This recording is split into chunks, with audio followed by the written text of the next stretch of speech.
дар Маскав Додгоҳи олии Русия раҳоии фаъоли сиёсии мухолифин Элдар Дадинро тақозо кард.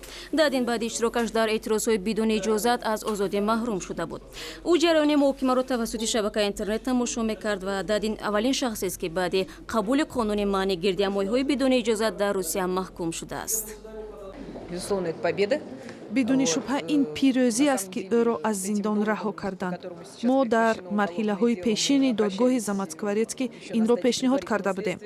дархост кардем ки парвандаи Элдарро бозбинӣ кунанд, вале тақозои мо дар гузашта рад шуд. Баъдан апелляцияро низ рад карданд. онҳо пас аз қарори додгоҳи конститутсионӣ мавқеи моро пазируфтанд. ҳукми додгоҳ замоне содир шуд ки Дадин аз дуввумин соли ҳукм 2 солашро дар зиндон сипарӣ кардааст. ӯ нозирони маҳбасро бо азият ва бадрафторӣ муттаҳам намудааст. дар ин муддат Дадинро чанд дафъа аз зиндон ба зиндони дигар кӯчонидаанд.